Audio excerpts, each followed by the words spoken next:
Shalom, Tuhan Yesus memberkati buat seluruh jemaat dan seluruh pemirsa Spiritual Message dimanapun sudah berada.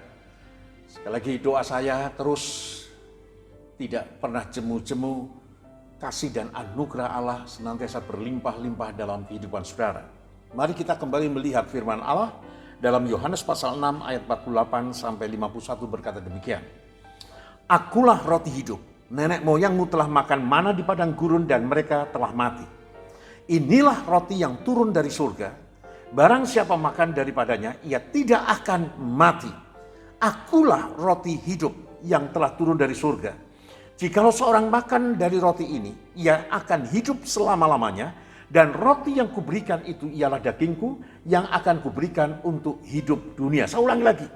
Ayat 51. Akulah roti hidup yang telah turun dari surga.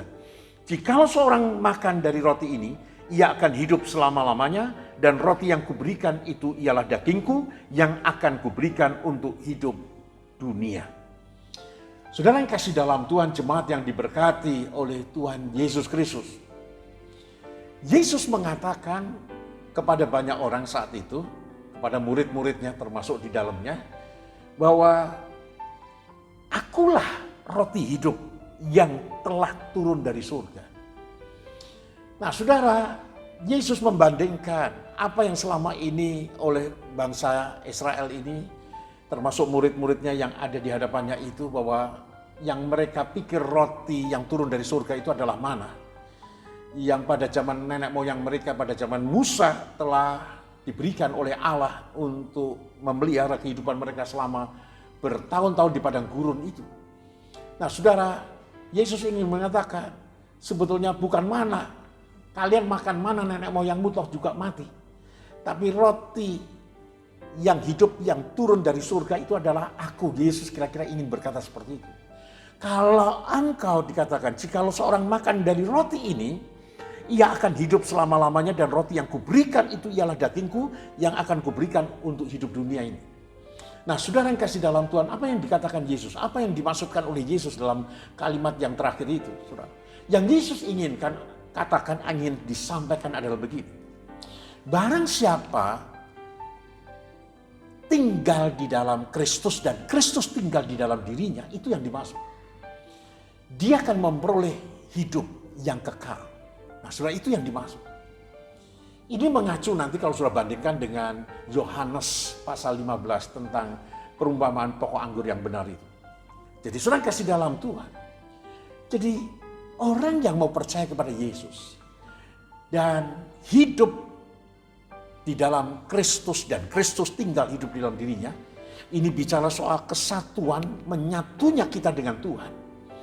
Jadi kita mesti dibangun dengan keyakinan, dengan iman, percaya yang sedemikian rupa, di mana kita menghidupi segala apa yang diajarkan Tuhan, menghidupi segala apa yang menjadi teladan Kristus, menghidupi segala apa yang dikatakan firman Allah, dan firman itu juga tinggal di dalam hidup kita.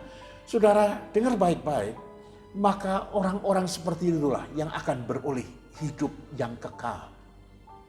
Nah saudara yang kasih dalam Tuhan, hidup yang kekal sekali lagi hanya ada di dalam diri Kristus. Sekali hanya ada di dalam diri Kristus. Oleh iman dan percaya kepadanya. Nah saudara, jangan dipahami kalau orang hanya mengatakan dengan iman dan percaya, hanya itu dengan keyakinan, hanya dengan perkataan. Tidak serta-merta seperti itu. Iman yang mesti kita yakini, yang kita percayai itu saudara, keyakinan itu mesti disertai dengan perbuatan kita, tindakan kita. Nah ini saudara, jadi hidup yang kekal bukan semata-mata hanya sekedar percaya Yesus sebagai Tuhan dan Juru Selamat, titik, selesai di situ, tidak. Tetapi hidup yang kekal itu adalah bagaimana kita awalnya memang menerima Yesus sebagai Tuhan dan Juru Selamat. Tapi selanjutnya bagaimana kita hidup di dalam Kristus. Hidup berpadankan Kristus. Apa yang dikatakan, apa yang diajarkan, apa yang diteladankan Kristus. Mestinya itulah yang kita kerjakan, itulah yang kita perjuangkan untuk kita hidup.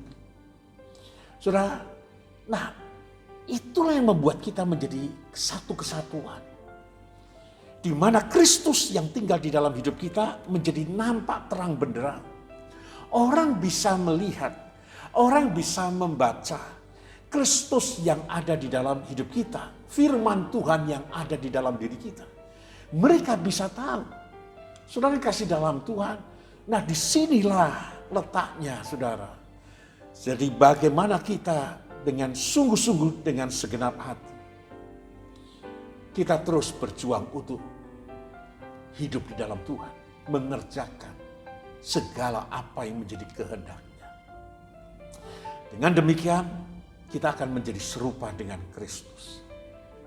Di tengah-tengah dunia yang seperti ini saudara. Tidak bisa tidak.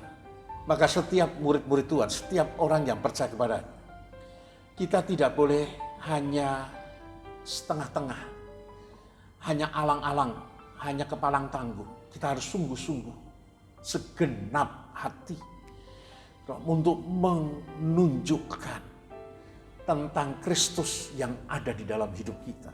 Lewat apa? Perkataan kita, cara berpikir kita, tingkah laku kita, perbuatan kita. Sehingga orang-orang yang ada di sekitar kita, mereka bisa melihat, bisa mengetahui, menyadari kehadiran Kristus yang adalah Tuhan lewat setiap kehidupan orang-orang percaya yang ada di sekelilingnya. Dengan demikian, mereka menjumpai Tuhan melalui kehidupan saudara. Kiranya Tuhan Yesus memberkati buat kita semuanya. Tetap semangat, carilah sekali lagi Yesus yang adalah roti kehidupan itu.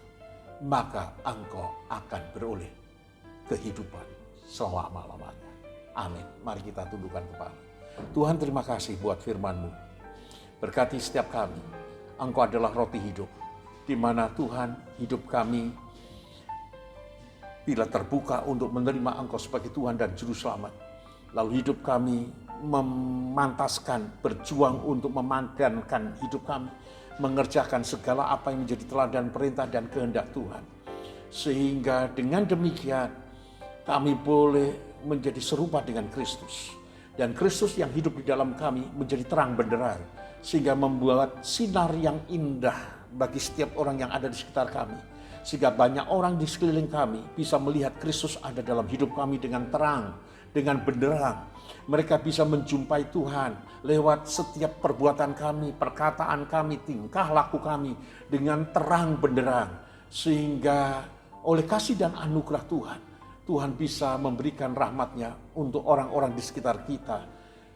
Supaya mereka pun menjadi percaya kepada Kristus. Terima kasih Tuhan, berkati seluruh umat-Mu, seluruh jemaat-Mu, semua ada di dalam pemeliharaan Allah yang sempurna. Dalam nama Tuhan Yesus, kami berdoa dan mengucap syukur. Haleluya. Amin. Tuhan Yesus memberkati buat seluruh jemaat. Sampai ketemu pada kesempatan yang akan datang. Amin.